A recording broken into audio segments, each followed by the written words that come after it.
Bonjour Église en action, j'espère que vous allez bien. Je suis très heureux de vous retrouver ce matin. Ce temps va démarrer avec un temps fort avec nos enfants.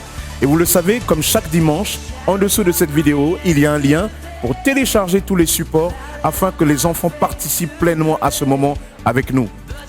Après cela, sera suivi un moment de louange et d'adoration avec Musique Connexion. Nous allons ensemble, là où nous sommes, nous approcher dans la présence de Dieu.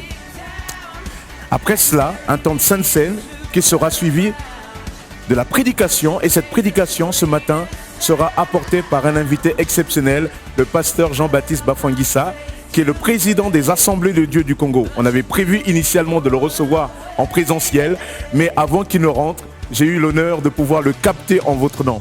Et c'est lui qui va nous apporter la parole de Dieu avec un thème vraiment, je sais qu'il vous tiendra à cœur. Et ce thème, nous allons le développer avec lui à l'occasion de notre interview. Bon culte à tous, restez connectés à Jésus. Amen.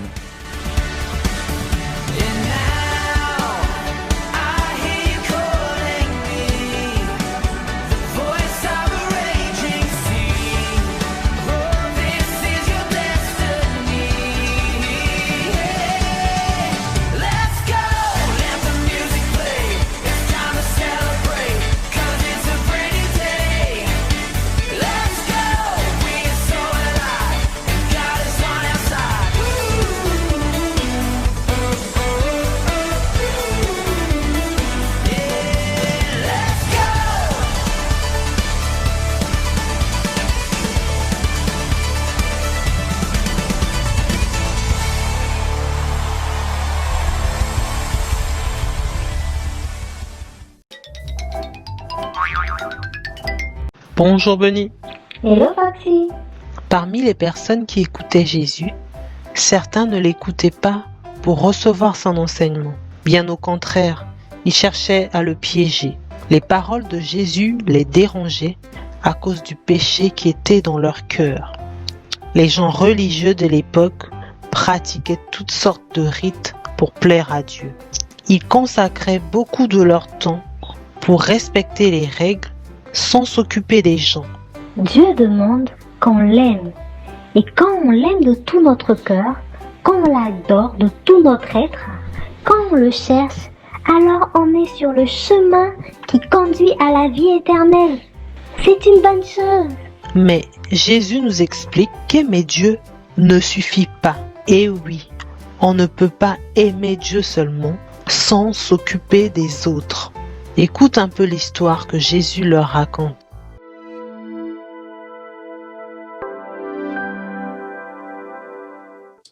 Il était une fois un homme juif qui entreprit un voyage dangereux. Il venait de Jéricho et se rendait à Jérusalem. Il devait voyager à travers les passages sinueux dans les montagnes et dans les sentiers du désert. C'était beau, mais en même temps très dangereux. Cette route populaire était connue pour être le repère des voleurs qui avaient déjà à plusieurs reprises attaqué et tué les victimes. Et c'est exactement ce qui arriva à ce pauvre homme. Il avançait silencieusement et nerveusement à travers le passage quand tout à coup, un groupe de bandits bondit des rochers, l'entourèrent, le firent tomber, ils le battirent et volèrent tous ses biens. Ils retournèrent ensuite à leur repère secret en ricanant méchamment, laissant l'homme pour mort sous le soleil brûlant du désert. C'était une route populaire, donc les voleurs savaient que d'autres victimes passeraient par là. Pour eux, plus les gens passaient, plus ils pourraient agresser et voler. L'homme, abandonné à mort dans le désert, se mit à prier. « Seigneur, que quelqu'un passe par là et m'aide, je t'en prie. » Il entendit ensuite les murmures d'une autre prière. Un prêtre arrivait, il allait le sauver. Mais alors qu'il s'approchait, il fit quelque chose d'étrange. Il fit semblant de ne pas le voir. En fait, il le contourna en passant de l'autre côté de la route. Alors que l'homme blessé perdait espoir, il entendit des bruits de pas qui approchaient. Il leva la tête et vit une autre personne qui empruntait ce même passage. C'était un lévite. « Enfin, du secours !» Imaginez le chagrin de cet homme quand le lévite passa à côté de lui, sans lui accorder un regard. Enfin, quelque chose d'extraordinaire se passa. Un Samaritain que l'on méprisait passa à côté de l'homme blessé. Les Juifs n'aimaient pas les Samaritains. L'homme pensait que celui-ci allait également l'ignorer. Mais à sa grande surprise, il vint à son secours. Il nettoya les plaies du blessé. Il lui mit des pansements. Il le mit sur son âne pour l'emmener jusqu'à la ville la plus proche. Une fois arrivé là-bas, il remet une grosse somme d'argent à un aubergiste afin qu'il prenne soin du blessé en son absence. « Et s'il y a des dépenses en plus, dites-le-moi quand je reviendrai, dit-il à l'aubergiste. Jésus raconta cette parabole pour expliquer l'importance de l'amour. Dieu n'est pas intéressé par notre louange ou par nos œuvres, s'ils ne sont pas remplis d'amour. Pour vraiment adorer Dieu, il faut sincèrement aimer son prochain, même si c'est une personne qu'on n'apprécie pas vraiment. Au secours! Un homme est à terre, presque mort. C'est un voyageur qui va à Jéricho. Mais les voleurs l'ont attaqué. Ils l'ont tellement tapé et lui ont tout pris. Un premier homme qui parlait de Dieu aux autres est passé sur le chemin. Il a vu l'homme blessé, mais il ne s'est pas arrêté pour lui porter secours. Un second homme qui connaissait les lois de Dieu est passé sur le chemin. Lui aussi a vu l'homme blessé, mais il a continué sa route sans l'aider. Un troisième homme est passé par là. C'était un Samaritain. À l'époque de Jésus, les Samaritains étaient méprisés. Personne ne leur adressait la parole. Et surtout, il ne fallait pas avoir de contact avec eux. Ce troisième homme, le Samaritain, avait donc toutes les raisons de ne pas faire attention à l'homme blessé. Mais, contre toute attente, il s'est approché du voyageur blessé.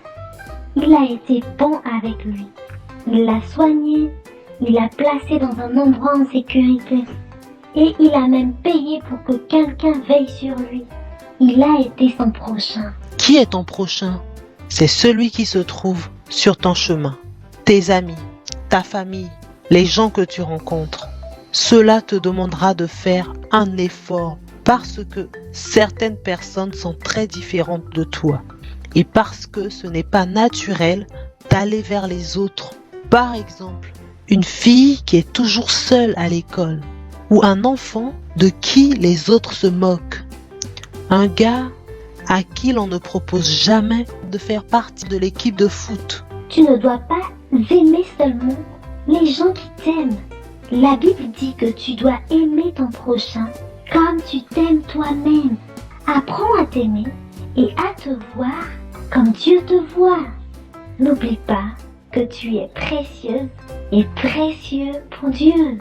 Écoute bien, Jésus a mis son amour en toi. Alors c'est sûr, tu peux aimer les autres avec cet amour. Tu peux faire cette prière. Seigneur, je t'aime de tout mon cœur et tu es mon Dieu. Avec l'amour que tu as mis dans mon cœur, je veux aimer mon prochain. Merci pour ton aide.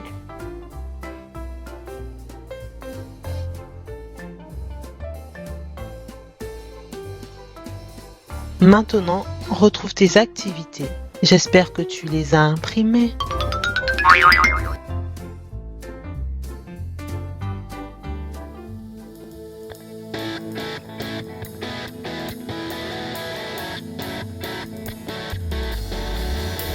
Alléluia! Entrons dans la présence du Seigneur ce matin avec reconnaissance. Merci, alléluia, louange à toi Seigneur. Bénissons le nom de notre Sauveur ce matin. Gloire à notre Roi.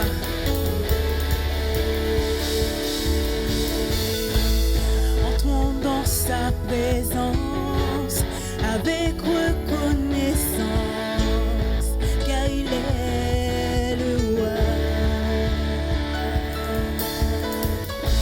Sa joie brûle nos cœurs, sa paix chasse nos peurs. Oui, il est le roi.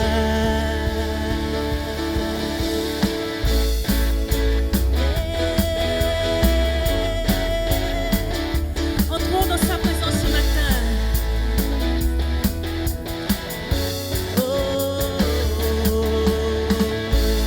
Entrons dans sa présence avec reconnaissance.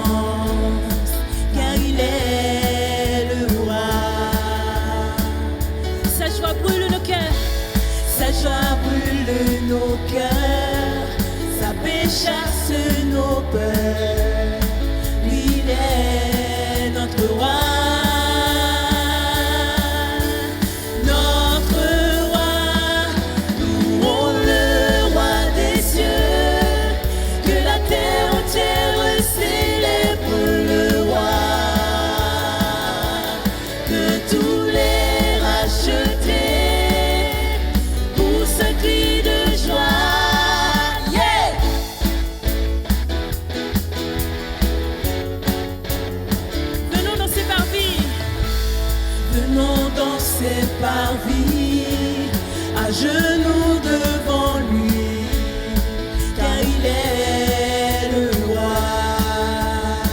Par sa divine grâce, nous contemplons sa face. Il est notre roi.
Seul vrai Dieu, yeah, yeah, yeah, yeah, yeah. Tu es le roi des cieux, yeah, yeah, yeah, yeah, yeah. Louons le roi des cieux, que la terre entière célèbre le roi, que tous les rachetés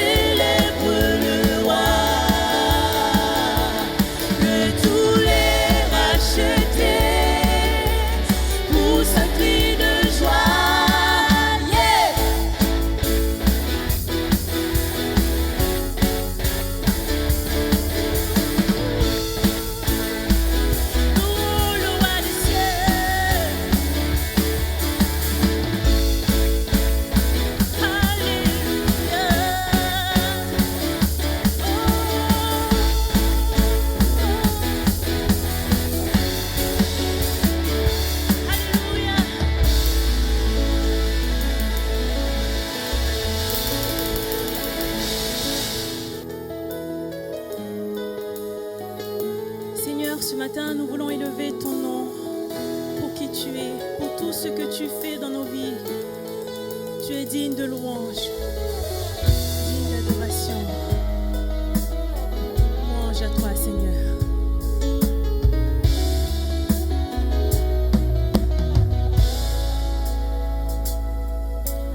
Dieu, tu es grand et digne de louange. Dans la cité de Dieu, la ville sainte,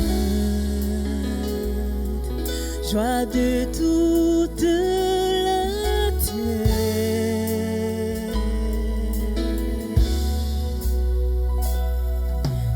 Dieu, tu es grand, toi qui nous donnes la victoire. Tu nous aides à vaincre l'ennemi. Nous plions le genou. Oh Seigneur, Seigneur, nous voulons élever ton nom. Et nous te disons merci pour ce que tu fais dans nos vies. Seigneur, ton amour ne tarit jamais. Tu es le Dieu d'éternité. Tu règnes sur la terre et dans les cieux. Dieu, tu es grand. Dieu, tu es grand et digne de louange. Dans la cité de Dieu, la ville sainte, joie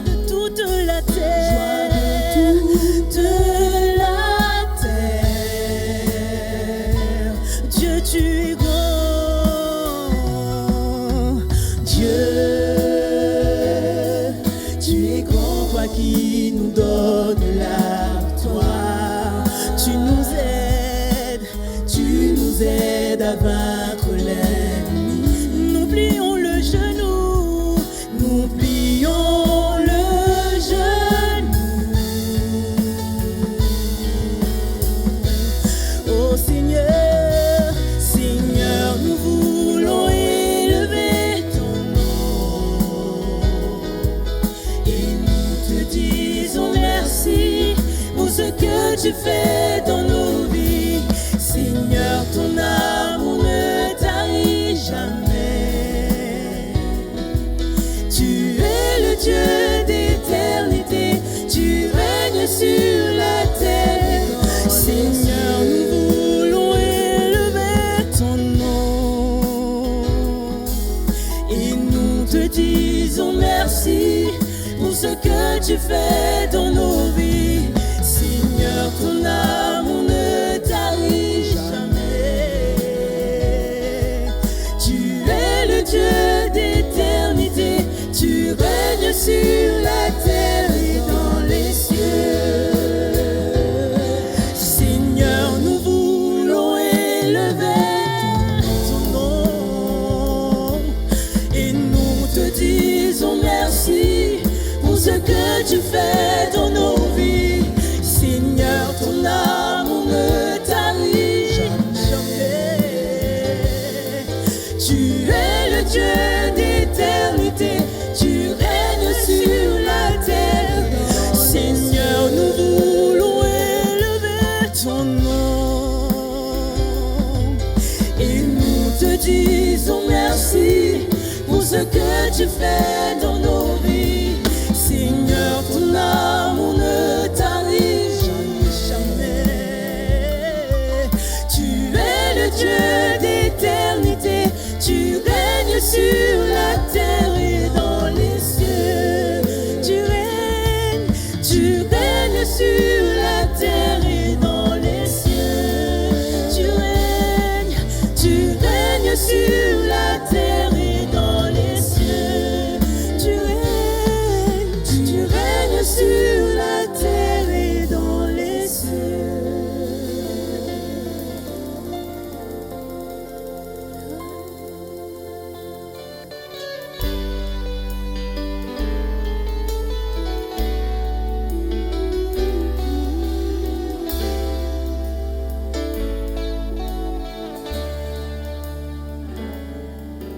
Grâce infinie de notre Dieu qui un jour m'a sauvé.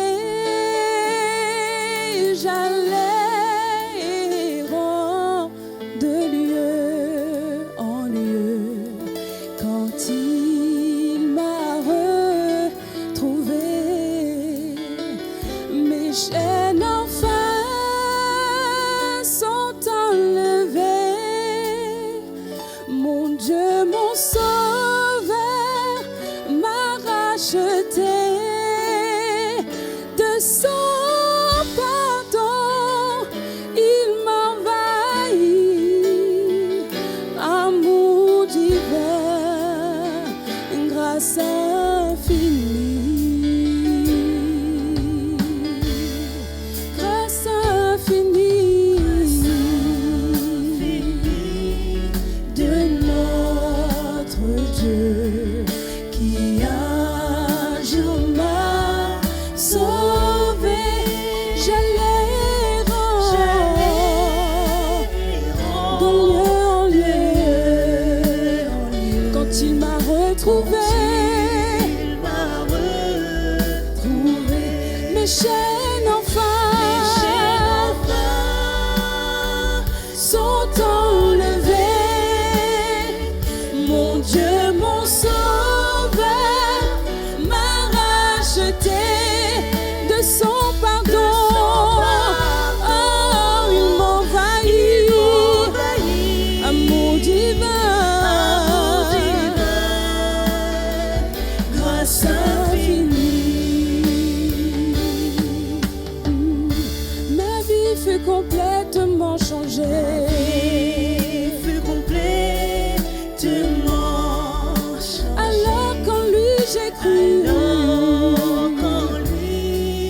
j'ai cru. Depuis ce jour, De tous les dangers, sa grâce m'a secouru. m'a secouru. Mes chaînes enfin Sont enlevés, mon Dieu, mon sauveur, m'a racheté de son pardon. Il m'a envahi, amour divin, grâce infinie. Oh, les chaînes enfin sont enlevées. Mon Dieu, mon sauveur, il m'a racheté, oui, de son pardon. Il m'a envahi, amour divin.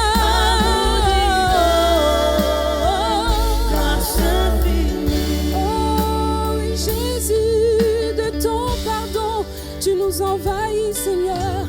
Prenons ce temps pour vraiment prier, élever nos voix devant notre Seigneur, lui dire combien nous sommes reconnaissants pour son pardon, combien nous sommes reconnaissants pour son amour, parce que nos chaînes sont enfin tombées, parce que grâce à son sacrifice, nos chaînes sont tombées et nous sommes enfin libres.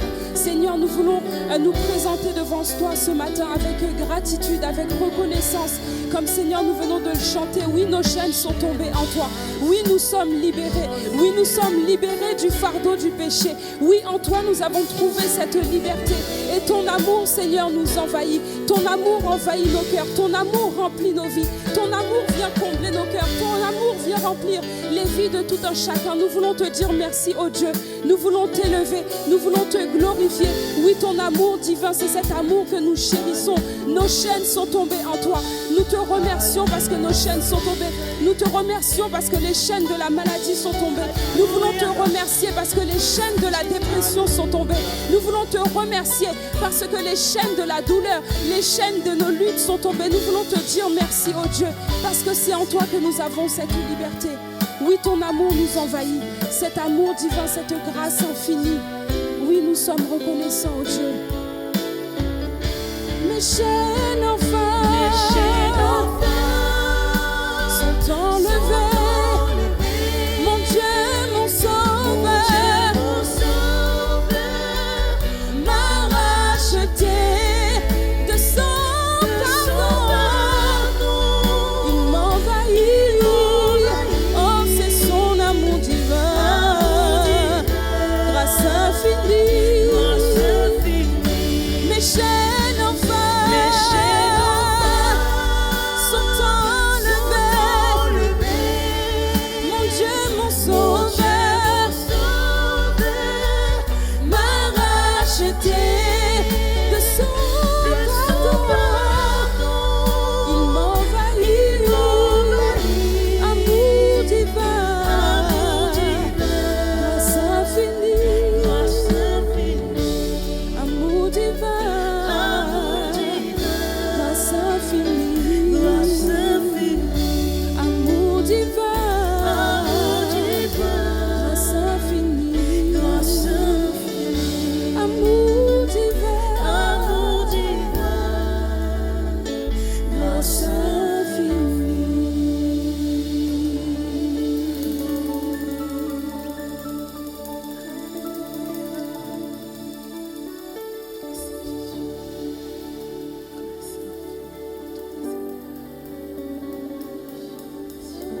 Qui suis-je pour que le roi des cieux m'ouvre ses bras? Amen. Nous vivons la liberté de Dieu ce matin. Restons dans cette liberté. Alléluia. Gloire au Seigneur Jésus. Amen. Qui suis-je pour que le roi des cieux m'ouvre ses bras? Père, tu m'es trouvé par sa grâce, son amour pour moi, son amour pour moi. Il m'a libéré, ma dette est payée. Je suis enfant de Dieu, je suis à lui. Il m'a racheté à la croix grâce à son blâme. J'étais esclave du péché, mais il m'a sauvé. Jésus m'a sauvé. Il m'a libéré. Ma dette est payée. Je suis enfant de Dieu. Je suis à lui. Et dans sa maison, et dans sa maison, j'ai trouvé ma place. Je suis enfant de Dieu. Je suis à lui.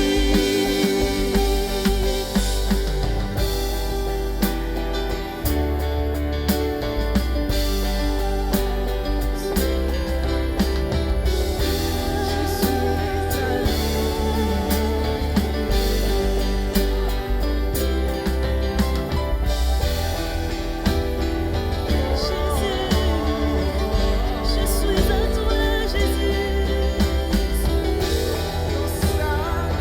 Je suis choisi. Alléluia. Je suis choisi et affranchi. En toi, je sais qui je suis. Tu es pour moi, pas contre moi. En toi, je sais qui je suis. Je suis choisi et affranchi. En toi, je sais qui je suis. Tu es pour moi, pas contre moi. En toi, je sais qui je suis. Je suis choisi et affranchi. En toi, je sais qui je suis. Tu es pour moi, pas contre moi. En toi, je sais qui je suis. En toi, je sais qui je suis. Oui, en toi, je sais qui je suis. Il m'a libéré. Ma dette est payée. Je suis enfant de Dieu. Je suis à lui. Et dans sa maison, j'ai trouvé ma place. Je suis enfant de Dieu. Je suis à lui. Et dans sa maison, j'ai trouvé ma place. Je suis enfant de Dieu. Je suis à lui. Et dans sa maison, j'ai trouvé ma place.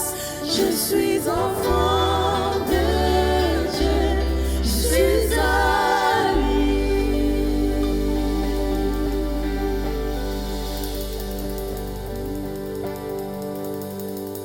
Bonjour. Bonjour Église en Action. Donc nous voulons ce matin partager avec vous la Sainte Seine. Et à cette occasion, je vous propose de lire un passage dans Genèse 39, versets 1 à 5. On fit descendre Joseph en Égypte, et Potiphar, officier de Pharaon, chef des gardes égyptiens, l'acheta des Ismaélites, qu'il y avait fait descendre. L'Éternel fut avec lui, et la prospérité l'accompagna. Il habitait dans la maison de son maître, l'Égyptien. Son maître vit que l'Éternel était avec lui, et que l'Éternel faisait prospérer entre ses mains tout ce qu'il entreprenait. Joseph trouva grâce aux yeux de son maître, qui l'employa à son service, l'établit sur sa maison et lui confia tout ce qu'il possédait. Dès que Potiphar lui établit sur sa maison et sur tout ce qu'il possédait, l'Éternel bénit la maison de l'Égyptien à cause de Joseph. Et la bénédiction de l'Éternel fut sur tout ce qui lui appartenait, soit à la maison, soit au champ. Amen. Amen. L'Éternel bénit la maison de l'Égyptien à cause de Joseph. Joseph était un esclave et malgré sa condition d'esclave, il avait une vraie relation avec Dieu. Il était enfant de Dieu, il faisait confiance à Dieu. Et la bénédiction de l'Éternel reposait sur Joseph. Et l'Égyptien s'en est rendu compte, son maître s'en est rendu compte. Toi aussi, là où tu es, quels que soient les temps et les circonstances, tu peux être une bénédiction autour de toi. Cette bénédiction, cette relation que nous avons avec Dieu se renouvelle chaque jour et même au travers des éléments que nous allons prendre. Alors je vous invite avec nous à prendre le pain, symbole du sacrifice de Jésus à la croix.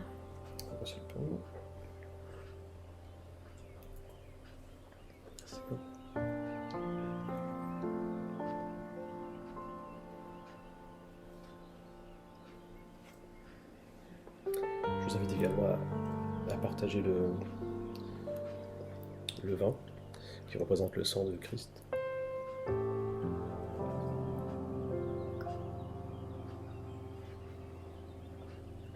Merci Seigneur. Merci Seigneur pour ton sacrifice, merci pour nous avoir sauvés Seigneur, et tu veux faire de nous des instruments pour bénir autour de nous, bénir notre maison, notre foyer et pouvoir bénir les gens qui nous côtoient Seigneur. Merci car tu nous as gardés et tu nous gardes encore pendant cette période Seigneur, et tu fais que nous puissions rester en communion avec toi et avec nos frères et sœurs. Merci pour ton amour. Amen. Amen. Amen. Bonne fin de journée à l'écoute de la parole de Dieu. À bientôt. À bientôt. Bonjour à vous, chers frères et sœurs. Vous qui êtes devant vos écrans pour recevoir la parole de ce matin, parole de consolation, d'édification, d'espérance.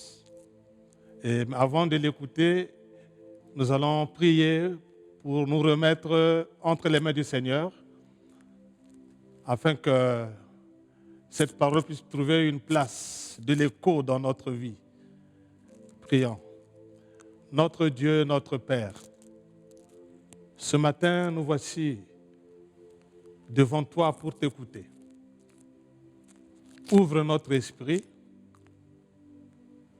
et aide-nous par ton Esprit Saint à comprendre ta parole et à la pratiquer. Au nom de Jésus-Christ, merci Seigneur. Amen. Amen. Gloire à Dieu. Nous allons prendre nos Bibles, nous allons lire un texte dans le livre de l'Apocalypse, au chapitre 1, versets 7 à 8. Apocalypse, chapitre 1, versets 7 à 8. Voici, il vient avec les nuées, et tout œil le verra, même ceux qui l'ont percé. Et toutes les tribus de la terre se lamenteront à cause de lui. Oui. Amen. Je suis l'alpha et l'oméga, dit le Seigneur Dieu, celui qui est, qui était et qui vient, le Tout-Puissant. Nous allons parler du retour glorieux du Seigneur Jésus-Christ. C'est ce que ce texte nous révèle. Ici, il est question donc de l'apôtre Jean. C'est de lui que nous recevons ces paroles qui parle bien entendu du retour de Jésus-Christ. Mais il n'y a pas que lui. L'apôtre Jean, qui nous parle du retour du Seigneur Jésus-Christ, en nous référant à la Bible, nous pouvons aussi noter que Jude, serviteur de Jésus-Christ, en parle. L'apôtre Paul en a aussi parlé. Et aussi les évangiles synoptiques nous en parlent également. Mais nous nous focalisons sur les écrits de l'apôtre Jean. Lorsque Jean écrit ce livre d'où nous tirons ces textes du retour glorieux du Seigneur Jésus-Christ, l'Église est dans une période de persécution. Et lui refuse d'adorer ou de se soumettre à l'empereur Néron, empereur romain, qui persécute justement l'Église, les chrétiens. C'est encore de ce refus de ne pas obtempérer aux ordres de l'empereur Néron que Jean est pris et exilé dans l'île de Patmos. Ce faisant, l'empereur pensait justement freiner l'élan de l'Église. Mais au contraire, ça a été une ouverture pour l'Église. Parce que c'est dans cette île que Jean reçoit cet apocalypse, en d'autres termes, appelé révélation. Jean reçoit la révélation des choses futures. Avant d'aborder le sujet, je voudrais étayer, donner une lumière au sujet de l'Apocalypse, de ce livre, qui est en fait l'aboutissement de la prophétie. En le mettant en parallèle avec la Genèse, nous dirons que la Genèse, c'est comme l'introduction.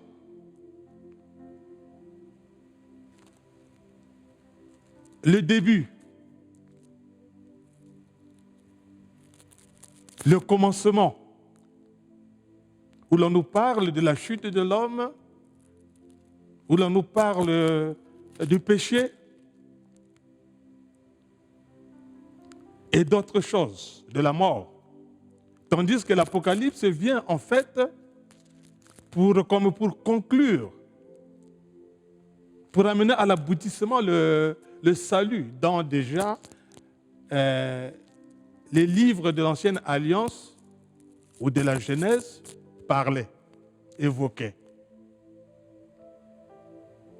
Il s'agit du retour de Jésus-Christ, un retour glorieux. À ne pas confondre en réalité avec l'enlèvement de l'Église. Jésus reviendra au sujet de l'enlèvement de l'Église. Il se tiendra sur les nuées. Et l'Église sera enlevée. Les détails, vous les connaissez, je vous fais grâce de cela. Mais ici, nous parlons de la parousie. C'est-à-dire que le retour de Jésus sur cette terre. Pourquoi Jésus reviendra? Il est déjà venu dans ce monde pour le salut des hommes. Mais il reviendra, cette fois-ci, posera ses pieds sur le mont Sion, donc sur cette terre. Pour quelle raison reviendra-t-il?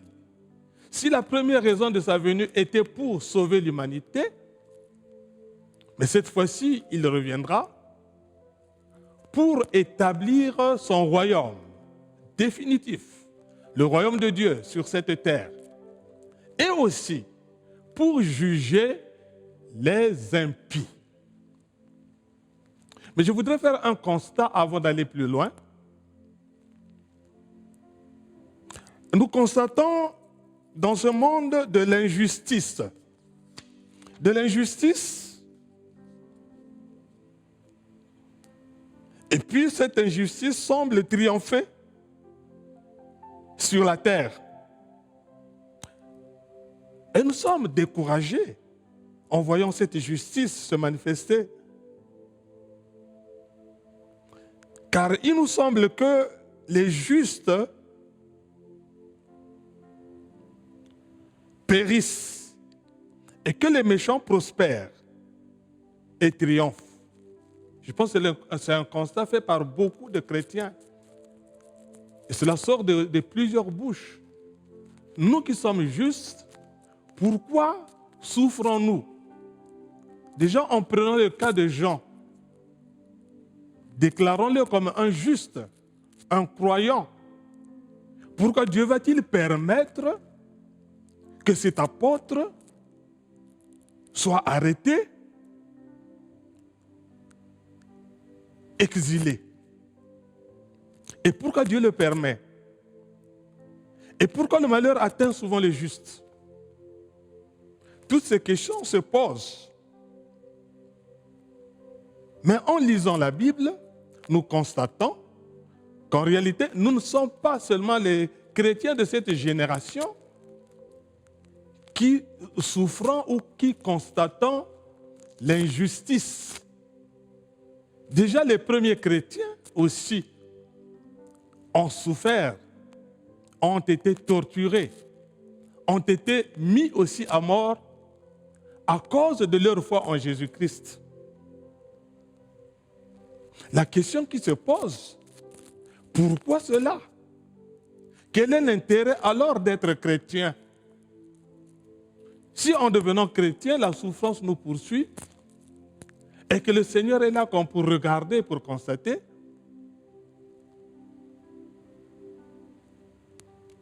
y a-t-il une réponse à cela? Je dis oui. La réponse est dans cette parole que je suis en train de vous prêcher. Le retour de Jésus-Christ. Merci pour ce livre de l'Apocalypse qui vient pour nous consoler, qui vient pour nous donner de l'espoir.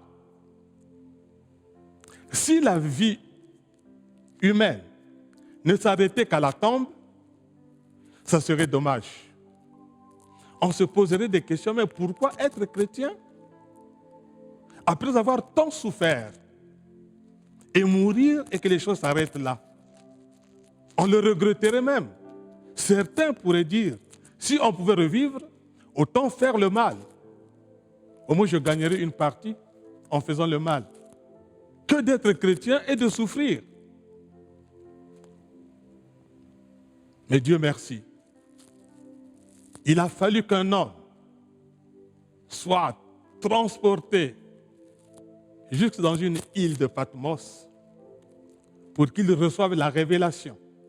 Donc l'Apocalypse, la révélation de Dieu pour les choses futures. En fait, l'Apocalypse nous parle de l'eschatologie, c'est-à-dire des événements futurs. Qu'est-ce qui va arriver après la vie? Qu'est-ce qui arrivera demain? Et Jean parle du retour glorieux du Seigneur Jésus-Christ. Le Seigneur Jésus reviendra, mais pourquoi? On ne va pas aller trop loin, mais je voudrais vous donner la raison capitale du retour de Jésus-Christ. Jésus-Christ reviendra pour établir sur cette terre le royaume définitif de Dieu. Non pas seulement qu'il reviendra pour établir le royaume définitif de Dieu, mais en même temps, il va juger. Juger ce monde ou les hommes de ce monde. Si nous avons des programmes, Dieu aussi a des programmes. Dans l'Apocalypse, il est prévu même le jugement pour les humains, pour les gouvernants, pour les rois, pour les nations, mais aussi la satisfaction de tous ceux qui croient. Il y a toute une série d'actions dans le programme divin. Quand Jésus reviendra, il n'y aura pas seulement que le jugement. Je voudrais quand même vous donner une petite lumière concernant le programme divin.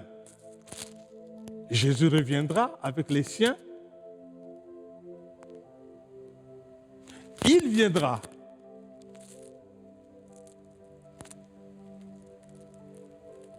Il établira le millénaire. Jésus régnant 1000 ans pour montrer au monde comment faut-il gérer les ressources humaines. Comment faut-il gérer les ressources, même matérielles.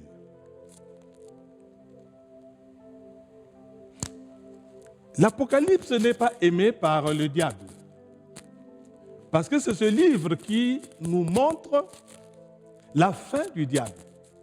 Et lui n'aime pas l'Apocalypse. Mais le chrétien devait aimer, lire, comprendre l'Apocalypse. C'est l'Apocalypse qui nous révèle la fin de ce monde. Après le millénium, il viendra d'autres séries d'actions ou d'activités dans le programme divin. On nous parle qu'il y aura aussi l'enchaînement de Satan. 1000 ans. Il sera délié. Il y aura la bataille de l'Armageddon. Ce sont des événements qui vont arriver quand Jésus reviendra. Pour établir son royaume. Il y aura aussi la résurrection des impies. Après quoi viendra le jugement. Tout cela sera réalisé au retour de Jésus-Christ et après ce jugement. Il y aura l'accomplissement de la promesse de Dieu faite à son peuple, la nouvelle terre, la nouvelle Jérusalem, les nouveaux cieux. Et tout cela, c'est donc décrit dans ce livre de l'Apocalypse. Mais c'est l'espoir du croyant, le retour de Jésus. Le retour de Jésus, c'est l'espoir du croyant. Jésus, quand il reviendra, il essuiera toutes larmes. Il n'y aura plus de pleurs de deuil. C'est à ce moment-là que ce que nous attendons vivre, nous le vivrons. Et puisque nous parlerons de l'incorruptibilité, de l'immortalité que le chrétien revêtira, l'impie qui sera jugé, il sera jeté dans la fournaise ardente de feu, prévu pour le diable. Ce sera la seconde mort. Heureux pour celui qui reste fidèle au Seigneur. À vous, chers frères et sœurs, attachez-vous à l'Éternel. Ne lâchez pas prise à cause des souffrances de ce monde. Une grande récompense nous est réservée. Et Jésus viendra essuyer nos larmes pour nous faire entrer dans la félicité. Que le Seigneur vous bénisse. Restons attachés au Seigneur.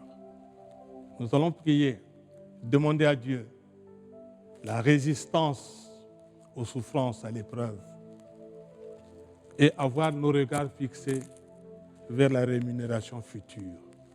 Je vais prier. Notre Père céleste,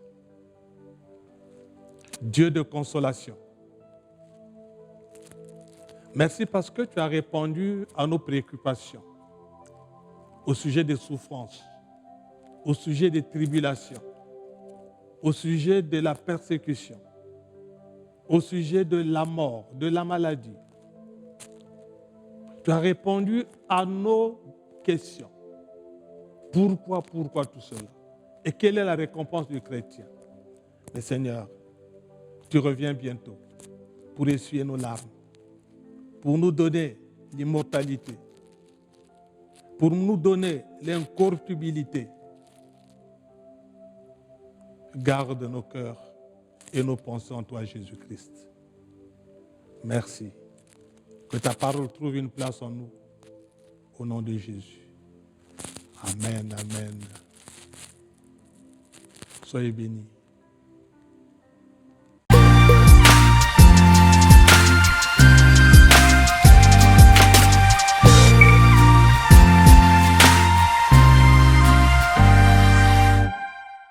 Alors nous sommes très heureux de recevoir notre prédicateur de ce jour, le pasteur Jean-Baptiste Bafouanguissa. Je t'ai présenté courtement. Bonjour pasteur, comment vas-tu? Bonjour pasteur, ça va très bien. Je suis très heureux de te retrouver. En général, quand je te retrouve, c'est au Congo. Et comme je suis interdit d'aller au Congo depuis 5 ans, alors c'est bien que le Congo vienne un peu à moi. Merci, mais aussi le Congo t'attend. Bon, ben j'espère. Bon, pourquoi pas. Hein. Très bien. En tout cas, je serais très content d'y retourner. Ce matin, tu nous as parlé d'un thème très important, le retour de Jésus. Mais avant d'aller un peu plus sur ce thème, est-ce que tu peux un peu te présenter? Parce que les gens ne mesurent pas aussi qui tu es. Oui, je m'appelle Jean-Baptiste Bafouanguissa avec un peu de comédie. Mon nom a 12 lettres, mon prénom a 12 lettres. Donc vous savez ce que ça veut dire les 12. Ce que ça représente, c'est les 12 apôtres.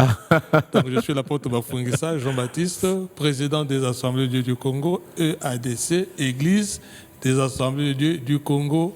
Je suis aussi président de la Fédération des Assemblées de Réveil. D'accord. Donc en fait, tu es président à la fois des Assemblées de Dieu. Au Congo-Brazzaville, il y a comme 2 familles d'Assemblées de Dieu. Tu as le président EADC, mais tu as aussi le président qui regroupe la plupart des églises, on dit de réveil, ici on dirait église évangélique de Pentecôte. Hein. Tout à fait. Vous dites de réveil oui. En général. Oui, donc tu es le président. Tu as parlé aussi de titre d'apôtre. Hein. Ben voilà, Église en action. Vous avez aussi devant vous un véritable apôtre parce que le pasteur Jean-Baptiste a aussi beaucoup implanté. Et en général, au Congo, beaucoup l'appellent Papa Jean-Baptiste. Oui. Hein. Je pense que je ne me trompe pas. Oui. Voilà, et en tout cas, on est très heureux de t'accueillir. Pour revenir au thème que tu nous as apporté ce matin, tu as parlé du retour de Jésus. Alors lorsqu'on parle du retour de Jésus, on voit déjà que c'est un enseignement très important. Est-ce que tu peux nous dire en quelques mots comment ce retour va se faire? Bon, justement, avant d'aborder la réponse à cette question, je voudrais aussi ne pas oublier mon épouse, puisque je suis venu ici en France avec mon épouse. C'est vrai. Nous étions venus pour les vacances et nous sommes là, on serait déjà repartis, mais le confinement nous a bloqués ici, mais nous savons que Dieu va ouvrir les portes pour que demain, nous repartions au pays pour continuer le travail. C'est vrai, vous avez été enfermés ici en France par le confinement. Oh oui, mais c'est un bon confinement avec Jésus-Christ. C'est bon. On ne le regrette pas. Maintenant, quant à la réponse à cette question, Jésus, le retour de Jésus, cela a été annoncé depuis l'Ancien Testament, l'Ancienne Alliance. C'est une promesse de Dieu que Jésus reviendrait pour établir le royaume de Dieu, pour donner la consolation à l'Église. Nous en parlerons peut-être davantage. Mais il reviendra donc avec des myriades d'anges, pas seulement les anges, mais aussi avec l'Église qui s'est déjà au préalable enlevée. Nous en parlerons. Est-ce que ce retour se fera un peu de manière cachée ou bien vraiment ça sera éclatant sur toute la terre? Parce que quand on dit que Jésus revient, il revient où? À partir de quel endroit? Est-ce que tout le monde le verra? Oui. Le premier volet de son retour, c'est sur les nuées. C'est dans les nuées. Là, c'est l'Église qui sera enlevée et qui le verra.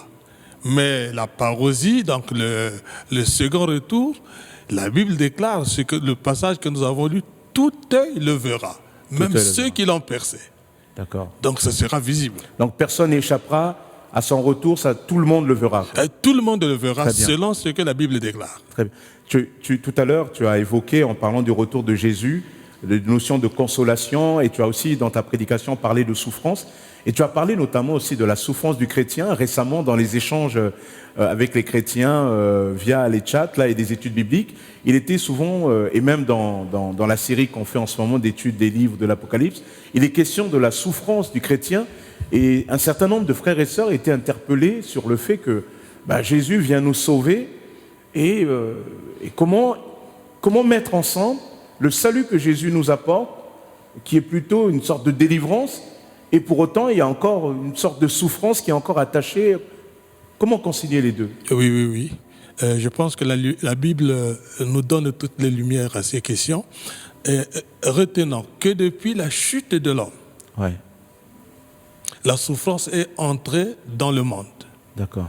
Et le monde entier gémit. D'accord. Non pas seulement les hommes et les animaux. C'est tout l'univers qui gémit depuis la chute de l'homme.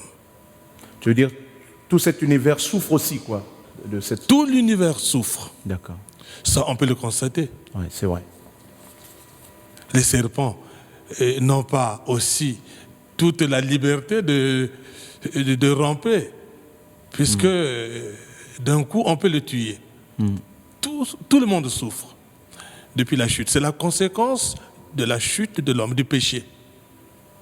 Maintenant, il n'y a aucun chrétien qui est exempté de la souffrance.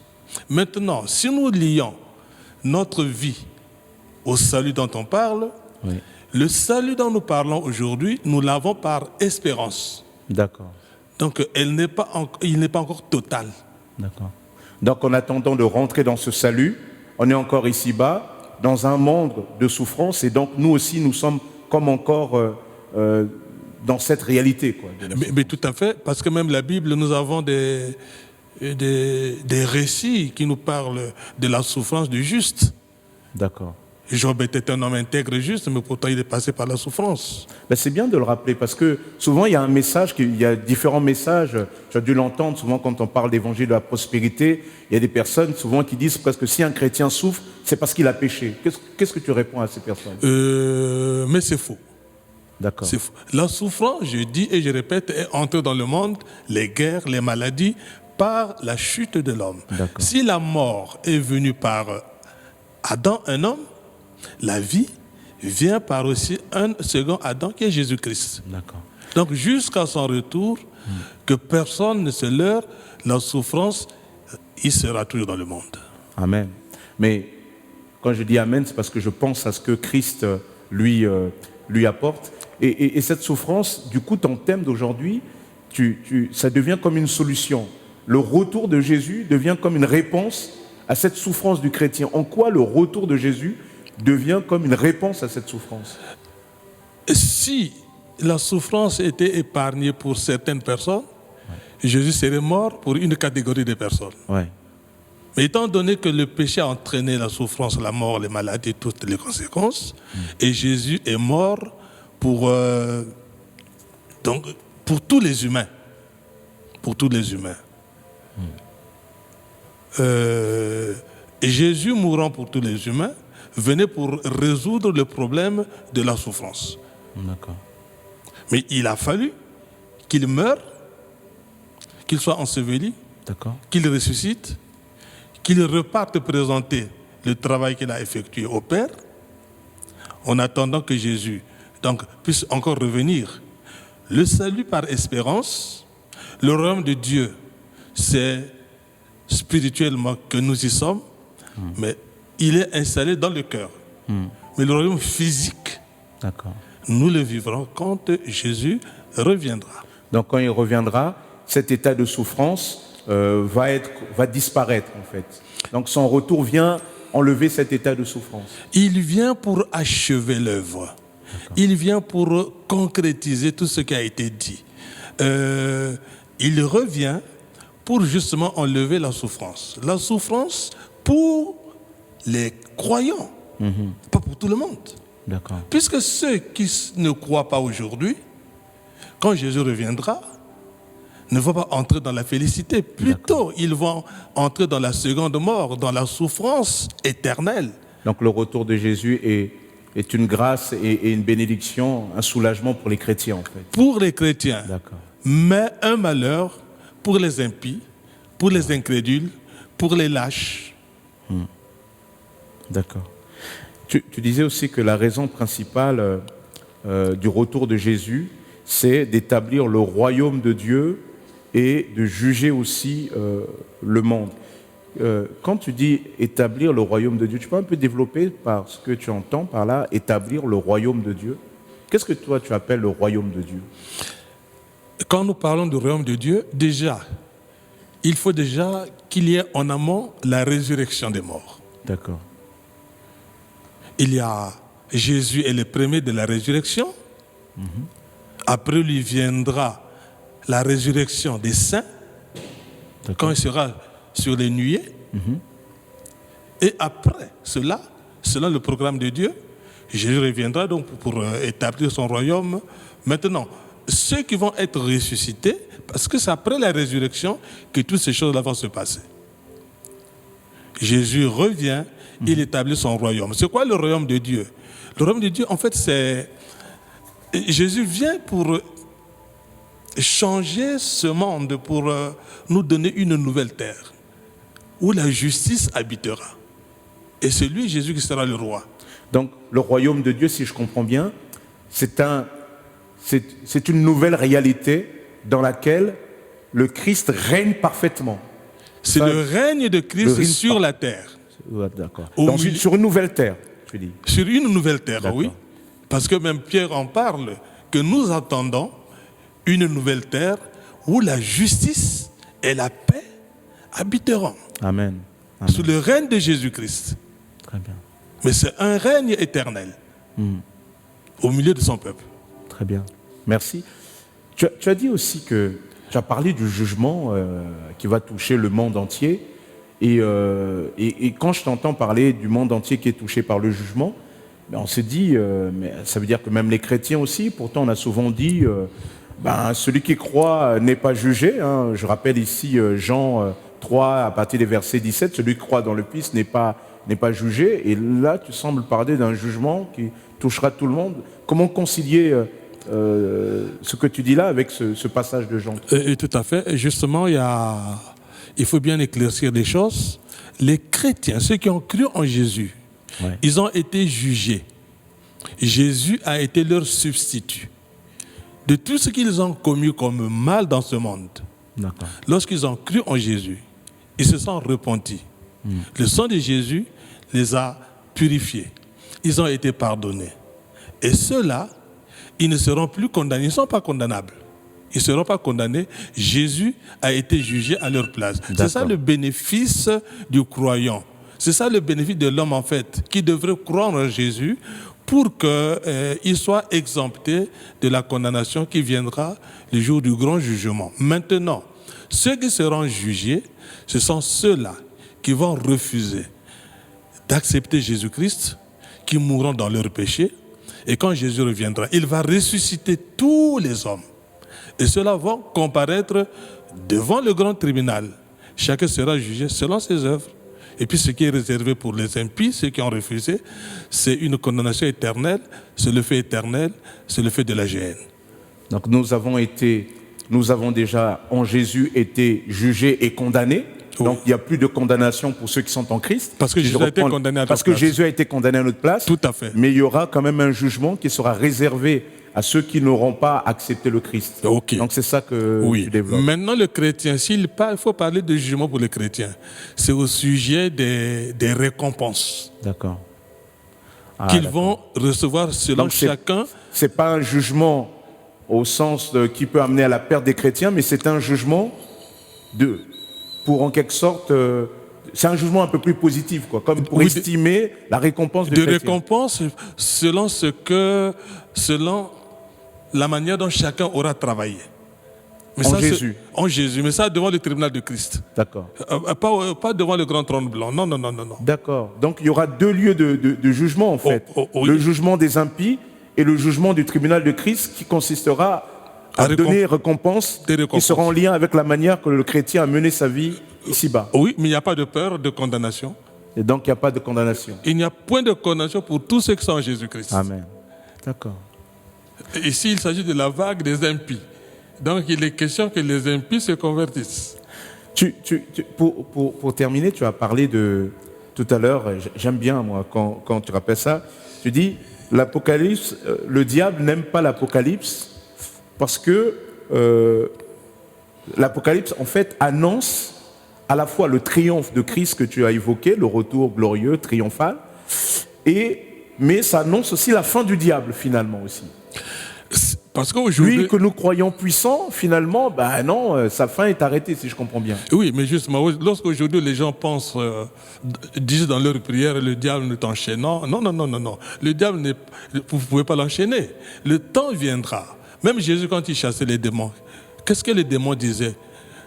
Es-tu venu nous perdre avant le temps? Et ils savent leur temps. Ouais. Jésus, quand il reviendra, il va... Durant les reins des 1000 ans, peut-être tu poseras la question, Jésus va enchaîner le diable pendant 1000 ans. Il ne va pas bouger. L'Apocalypse révèle ces choses. Et lorsque nous prêchons l'Apocalypse, nous faisons trembler le diable. Nous lui rappelons ce qui va lui arriver. D'accord. Et après les 1000 ans, il sera déchaîné pour un temps. Il y aura la bataille. Il fera la guerre à Jésus-Christ avec son armée. Il va regrouper toutes les armées de la terre. Et après cela, il sera vaincu par le souffle de la parole de Jésus et sera maintenant jeté définitivement dans les temps. Il n'a plus de pardon. Il est déjà condamné. Il sera jeté dans les temps de feu pour toujours. Pour l'éternité. Pour l'éternité. Et lorsque nous donnons la révélation, en fait, nous disons au diable, voilà ce qui va t'arriver. Ça ne sert pas de danser parce que tu es déjà condamné. Ton lieu est connu. Mais c'est vrai, pasteur, ce que tu dis. Hein. Parce qu'il y a des fois, on donne tellement de crédit, il y a des chrétiens qui sont tellement le diable par-ci, par-là, que souvent on oublie qu'on parle déjà d'un condamné, quoi. Dans la sentence est déjà arrêtée. Il attend finalement que le temps de rentrer dans la condamnation qui a été prononcée pour lui. Oui, je comprends bien. Mais toutefois, le diable ne peut pas... On ne peut pas donner les attributs de Dieu au diable. Ah ouais. Dieu, il est éternel, Dieu, il est omniscient, Dieu, il est omniprésent. Ça, ce sont les attributs réservés à Dieu l'éternel. Ce n'est pas au diable. Le diable, il a été jugé, il est condamné. Maintenant, l'Apocalypse, en fait, nous donne les détails de tout ce qui a été énoncé dans les évangiles, même dans l'Ancienne Alliance. C'est l'Apocalypse qui nous révèle tous les détails. D'accord. Même du jugement. Très bien. Pasteur, pour terminer... Alors toi, tu es venu en France dans une période de confinement et tu as vu tout ce qui a pu se faire, aussi bien les églises en ligne, ce qui se disait dans les médias, tout ça. À cette église en action que malheureusement que tu n'as pas pu voir. C'est une belle église, je te rassure. Hein. Peut-être que tu as un petit mot que tu as envie de leur dire par rapport à cette période de confinement, un petit mot d'encouragement peut-être pour... Oui, le mot en leur disant, tiens, en regardant cette le mot d'encouragement dans la traversée de ces périodes de crise, ces périodes de calamité. Mais en réalité, les calamités présentes ne sont que comme des petites calamités. Puisqu'il y aura la grande calamité lors de la grande tribulation. Il y a toute une série de calamités quand vous lisez l'Apocalypse. Je souhaite que les pasteurs donnent la révélation de tout ce qui va arriver dans les jours à venir dans ce monde. Alors pour l'Église, Dieu ne vous a pas laissé seul. Avant qu'il ne reparte au ciel, le Seigneur Jésus, c'est lui qui a donné la révélation de l'Apocalypse. Hein. C'est Jésus qui parlait. par son esprit à Jean. Maintenant, Jésus, avant de s'en aller au ciel, par rapport à l'exhortation, à l'encouragement que je peux adresser à toi, Église, tu as un berger qu'on t'a laissé. Et Jésus a dit à Pierre, m'aimes-tu? Si tu m'aimes, paie mes agneaux. 3 fois. M'aimes-tu? Paie mes brebis. Est-ce que le pasteur Sostène aime le Seigneur Jésus-Christ? C'est votre pasteur? La réponse est oui. Pourquoi oui? Parce que la preuve, c'est qu'il est en train de vous paître. Donc vous êtes sous la protection. Vous avez tout ce que vous pouvez avoir pour vous affermir jusqu'au retour de Jésus, jusqu'à notre enlèvement en tant qu'Église. Même si nous mourrons, la Bible déclare qu'au son de la trompette, à la voix d'un archange, les morts en Christ se ressusciteront premièrement. C'est nous. Et les vivants qui seront restés, à la venue de Jésus, seront transformés et ensemble seront enlevés dans les airs à la rencontre du Seigneur. Et après, nous reviendrons dans ce monde pour juger les impies avec le Seigneur Jésus-Christ. Donc, je vous encourage d'aimer l'Église, d'aimer vos pasteurs et de travailler de mieux en mieux pour le Seigneur, car votre récompense est certaine et vous ne travaillerez pas en vain. Amen. Merci, pasteur. Merci en tout cas. On va juste terminer dans la prière. Et merci en tout cas pour ce temps. Hein. J'espère qu'une autre fois, on aura l'occasion de te recevoir en présentiel, où tu pourras voir l'église. Et je pense aussi qu'elle sera heureuse de te voir. Je t'invite à prier. Peut-être, je t'invite à terminer dans la prière pour nous, pour nous remettre entre les mains du Seigneur. Et notamment toute cette semaine aussi. Seigneur, je voudrais te remercier pour l'opportunité que tu nous as donnée. Tu as touché le cœur de ton pasteur que tu as établi dans cette bergerie pour que nous puissions être associés à donner ton conseil à tes brebis, à tes agneaux. Gracias. Merci beaucoup pour cette interview aussi, qui est comme un complément de ce que nous avons annoncé. Nous prions pour que tu nous gardes unis en tant qu'Église. Que nous puissions t'obéir, te servir. Je lève mes mains vers toi, Seigneur, pour prononcer la bénédiction pour cette Église. Père Céleste, au nom de Jésus de Nazareth, que cette Église s'affermisse et croisse. Numériquement, spirituellement, financièrement, je dirais, dans tous les domaines de sa vie, à tous égards. Jean a dit, pour Gaius, je souhaite que tu prospères à tous égards, comme prospère l'état de ton âme. Que cette Église prospère spirituellement, que cette Église prospère numériquement, que cette Église prospère financièrement, à tous égards, et que ta main de grâce soit sur le pasteur ou le collège pastoral à qui tu as donné la charge de paître ce troupeau. Dieu, je m'associe à leur prière. Merci. Amen. Tu as dit, Seigneur, que de tout ce que tu as prononcé comme parole, de toutes les promesses que tu as faites, tu as prononcé ton aoui et ton amen en Jésus-Christ. Aussi moi, aussi Seigneur, ensemble avec mes bien-aimés, à cet instant, nous disons aussi par Jésus-Christ des prières que nous avons adressées à toi, de tout ce que nous avons fait en ton nom. Amen, amen, amen. Amen. Amen. Amen. Amen. Voilà. Merci, pasteur. Merci, pasteur. Que Dieu te bénisse. Amen. Salue aussi l'église du Congo, dès lors que la petite église d'Argenteuil est très heureuse qu'il leur ait prêté leur président. Oui. Et merci en tout cas de l'honneur que tu nous fais ce matin de nous avoir apporté la parole de Dieu, en tout cas transmet donc nos salutations. Oui, et voilà. Puis je ne manquerai pas de leur rappeler que l'église peut-être pas argentin, mais le début de l'église argentine. Ouais.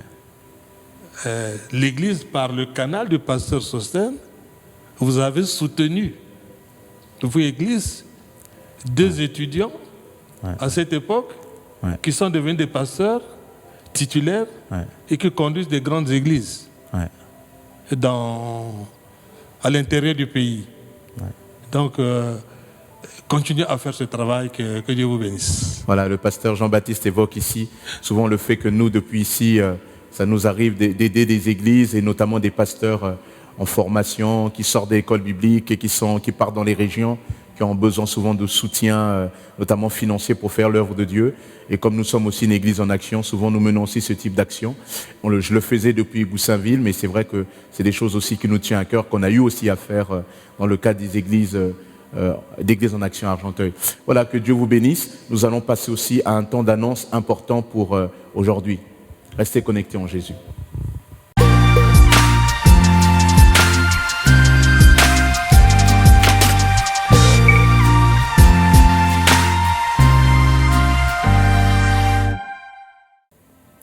Chers amis d'Église en action, depuis 2 semaines, notre pays est rentré en phase de déconfinement. Nous pouvons à nouveau ouvrir nos lieux de culte, sur certaines conditions. Certains d'entre vous ont hâte de se retrouver et nous aussi, nous avons aussi hâte de nous retrouver avec vous. Alors vous vous posez la question, quand est-ce que nous allons enfin retrouver notre vie d'église normale? Après avoir échangé récemment avec le conseil d'administration, il nous a paru plus sage de repousser la date d'ouverture de notre lieu de culte à début septembre, c'est-à-dire le premier dimanche du mois de septembre. Et si les conditions le permettent, ouvrir même 1 mois auparavant, au mois d'août. Notre décision a été motivée en raison d'un ensemble d'éléments. Le premier de ces éléments, c'est que même si la pandémie a baissé en France, le virus continue malgré tout à circuler. La deuxième raison est que la reprise du culte en présentiel est soumise à des exigences trop contraignantes. Par exemple, notre salle qui pouvait accueillir jusqu'à 300 personnes va se limiter à 50. Et vous comprenez qu'au nombre que nous sommes, il faudrait presque envisager plus d'une quinzaine de cultes. Car il faut 1 personne pour 4 mètres carrés. En plus de ça, il y a des règles strictes. À l'entrée, il faudra de la friction de gel hydroalcoolique. Il faudra aussi avoir des cultes masqués. Oui, je le dis bien, masqués. C'est-à-dire que même pendant les chants, il faudrait être masqué.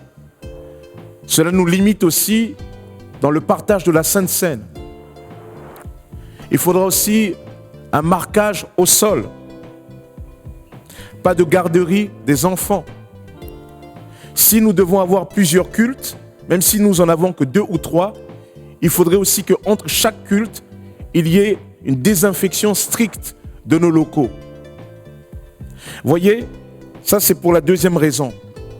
La troisième raison est que nous avons repris actuellement des travaux que nous avions programmés avant le confinement.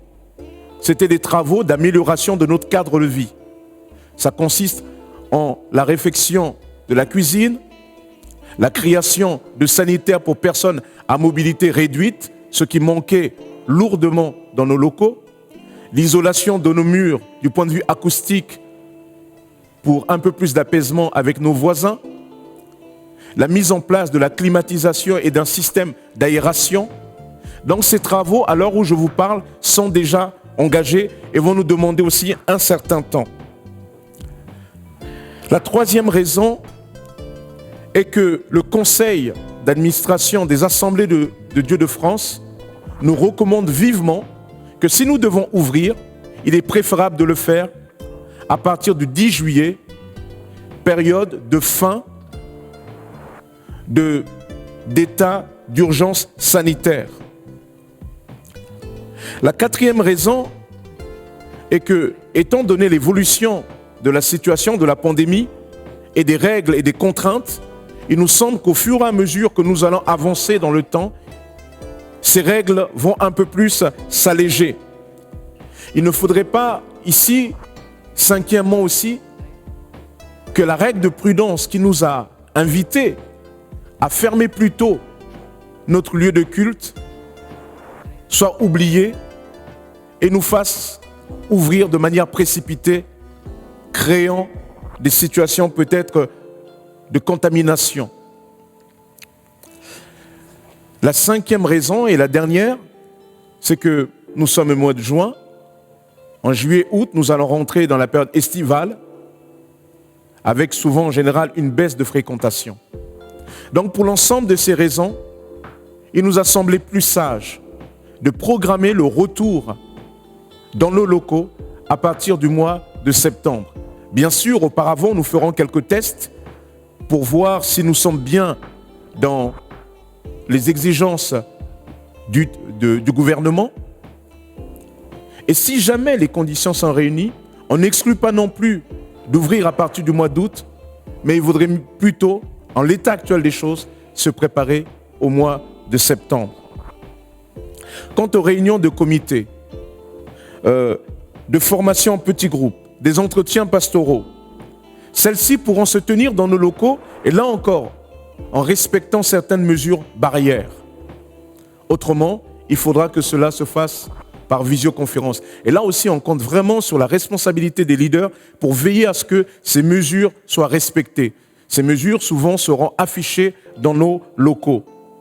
Je rappelle aussi que pendant cette période, le conseil d'administration, mais aussi l'équipe pastorale, se tient à votre disposition. Nous avons, comme vous le voyez en dessous de cette vidéo, lancé un sondage, à peu près qui prendra fin à fin juin. Ce sondage va nous permettre aussi de mieux préparer ce déconfinement. Ce sondage, on vous demande de le remplir, s'il vous plaît, pour nous aider à bien organiser les choses.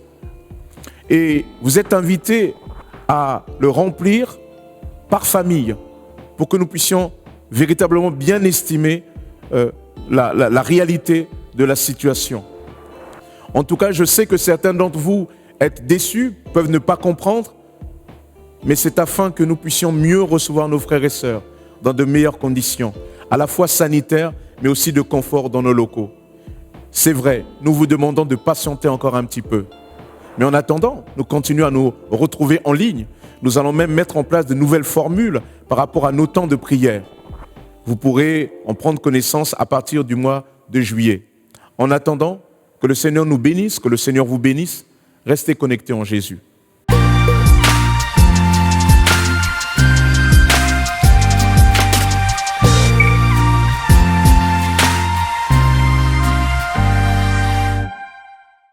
Merci au pasteur Jean-Baptiste pour ce beau message qui nous a interpellés, qui nous a rappelé que Jésus revient. Et c'est notre plus belle consolation. Il viendra et il régnera. Notre culte se termine et je vous souhaite vraiment tout le long de cette semaine de méditer sur cette parole. Restez connectés en Jésus. Que Dieu vous bénisse.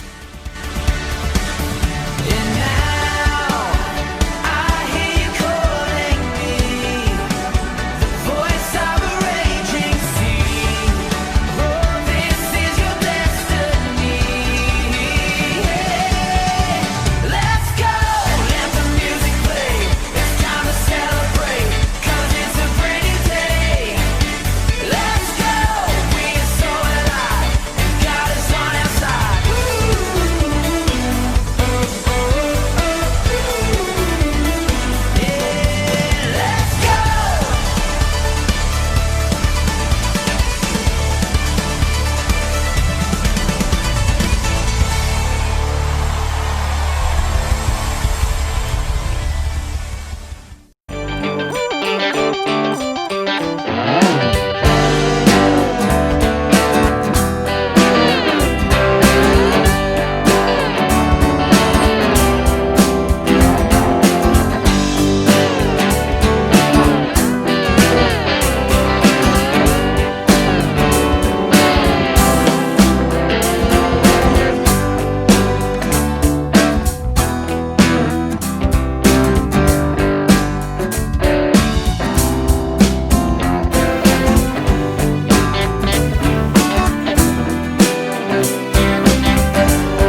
Bonjour Église en Action, vous pouvez maintenant participer de vos dons en CB ou PayPal via notre site internet www.égliseenaction.fr et vous cliquez sur le bouton Faire un don. Autre possibilité, par virement, selon les coordonnées bancaires reprises dans la description de la vidéo ci-dessous, ou par chèque à établir à l'ordre de Église évangélique d'Argenteuil ou Église en Action à envoyer au 29 boulevard Karl Marx 95 100 Argenteuil. Veuillez bien nous préciser votre adresse en ligne ou par courrier pour nous permettre d'établir votre reçu fiscal. Nous vous remercions pour votre générosité, pour votre fidélité qui sont particulièrement nécessaires durant cette période difficile que traverse notre pays. Aussi, Église en Action continue. Que Dieu vous bénisse.